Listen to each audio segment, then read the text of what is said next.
मुझे तो हैरान हो गई है कि हम किस तरीके से हम अप्रोच करते हैं। भारत की सरजमी पर अमेरिका और रूस के 5th जनरेशन दृश्य फाइटर जेट्स लैंड हुए हैं। अमेरिका का प्लेन दिखेगा F-35, अमेरिका का 5th जनरेशन फाइटर, रशिया का 5th जनरेशन फाइटर Su-57 भी दिखेगा। दोनों के दोनों एक जैसे बोलते हैं ना, it happens only in India. मैं जो समझता हूँ दो चीजें मोदी साहब यहाँ पे आके करेंगे जो मैं देख रहा हूँ इस वक्त। जो चाइना बड़ा अतराता है कि वी हैव J-35, तो उससे वो अपना F-35 यहाँ से लेंगे और उससे दोनों चीजें हो जाएगी, चाइना भी कंट्रोल हो जाएगा। और पाकिस्तान को लग रहा है कि आने वाले वक्त में इनसे उनका ही इलाज किया जाएगा। दूसरा, आप देखेंगे कि वो अपना जो इलेक्ट्रॉनिक पे सिस्टम है उसको प्रमोट करेंगे। वो there is a strong possibility कि उसको अमेरिका के साथ, बैंकों के साथ वो अटैच करवा दें।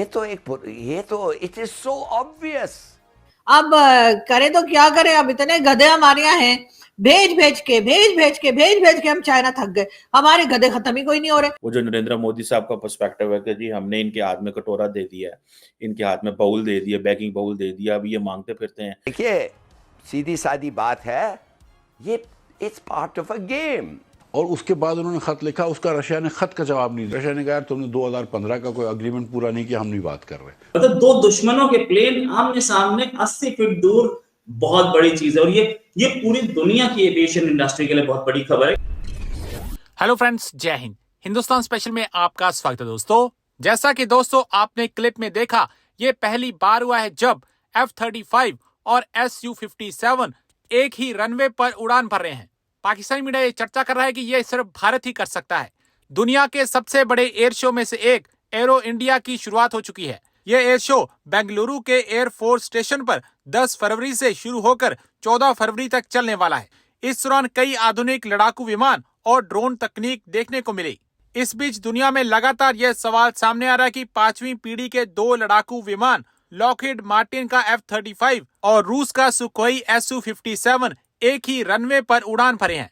भारत के आसमान में इकट्ठे इन्हें उड़ते देख दुनिया दंग है। अब भारत को यह फैसला करना है कि उसे रूस का Su-57 चाहिए या अमेरिका का F-35। रूसी Su-57 और F-35 दोनों ही स्टेल्थ फाइटर एयरक्राफ्ट हैं, लेकिन दोनों को अलग अलग भूमिकाओं के लिए डिजाइन किया गया है। एरो इंडिया जो एक हो रहा है आपके यहाँ एयर शो, उसके ऊपर बात करेंगे। और सबसे पहले तो ये कब हो रहा है और ये कौन सी सिटी में हो रहा है? कल से शुरू होगा एरो इंडिया शो। और बिल्कुल पूरी नजर रखना, मतलब जो वहां पे मजा आएगा, आपको सब कुछ दिखेगा। मतलब अमेरिका का प्लेन दिखेगा F-35, अमेरिका का 5th जनरेशन फाइटर, रशिया का 5th जनरेशन फाइटर Su-57 भी दिखेगा। दोनों के दोनों एक जैसे बोलते हैं ना, it happens only in India. दोनों के दोनों आमने सामने खड़े हैं, सिर्फ 80 फीट दूर। और मतलब दो दुश्मनों के प्लेन आमने सामने 80 फीट दूर, बहुत बड़ी चीज है। और ये पूरी दुनिया की एविएशन इंडस्ट्री के लिए बहुत बड़ी खबर है कि ये Su-57 और F-35 दोनों का लेटेस्ट प्लेन है। F-35 तो वर्टिकल अपलिफ्ट भी है। F-35 इस समय बहुत कम कंट्रीज के पास है। Su-57 सबसे पहला अगर किसी को दिया जाएगा तो वो इंडिया होगा। पहला ऑफर इंडिया को ही दिया गया। Su-35E है वो एक्सपोर्ट वर्जन, और Su-35 जो आया है वो उस पे इंडिया को जॉइंट प्रोडक्शन का ऑफर भी मिला है। अगर आपको मैं बताऊं तो F-35 नहीं आ रहा था इस शो में। F-35 इस शो में नहीं आ रहा था। पहले ये बोला था F-35 परफॉर्म नहीं करेगा, फिर बोला F-35 आएगा नहीं। पिछले शो में 2 साल में एक बार ये शो होता है, और वर्ल्ड के सबसे बड़े ये शोज में से एक है। इस तकरीबन 400 से ज्यादा कंपनीज आ रही हैं इसमें एयर शो में F-35 आएगा भी, और आने के साथ साथ परफॉर्म भी करेगा। हमारा तेजस भी है वहां पे। हमारे डिफेंस मिनिस्टर साहब वहां पहुंच गए। मोस्ट प्रोबेबली डिफेंस मिनिस्टर पहले ही दिन अपना या दूसरे दिन तक अपना काम खत्म करके निकल जाएंगे। आज 10 तारीख है, कल आज ही से शुरू हो रहा है, 15 तारीख तक है।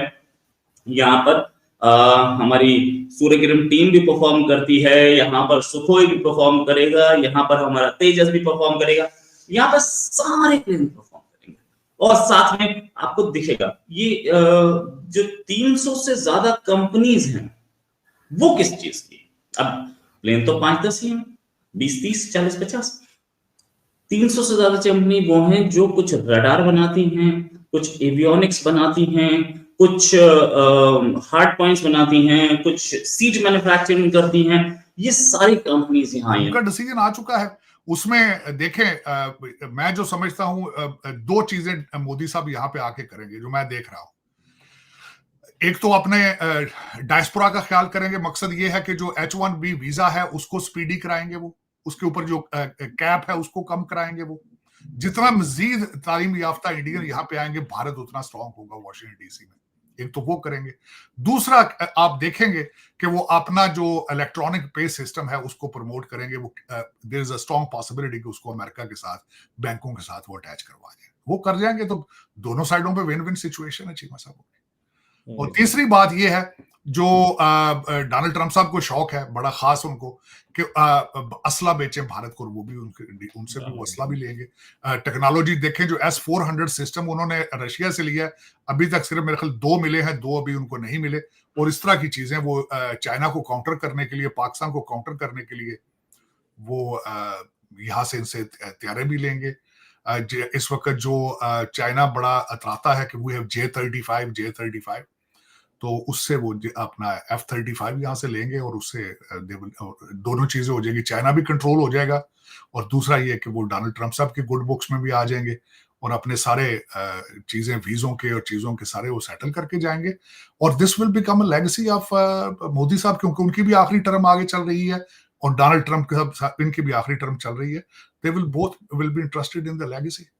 और मेरे ख्याल में बड़ा जबरदस्त डिसीजन था निर्मला सीताराम का। और दूसरा जो उन्होंने किया, देखें 31 सुना है कि इस वक्त भारत के अंदर जो मिडिल क्लास है इस 31% उन्होंने 12 लाख उनका जो कैप है वो कम किया है।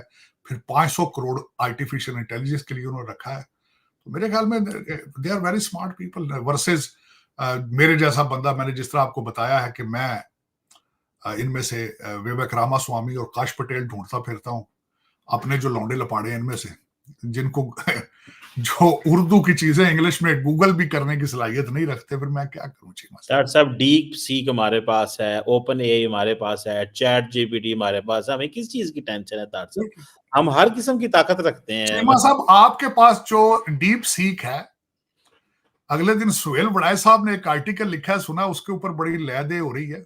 उनका हमारे पास 35,000 जिन्नात हैं। हम 35,000 जिन्नात को लेकर जब डी चौक पर हमला किया था, वो तो किसी रडार में आता ही नहीं ना।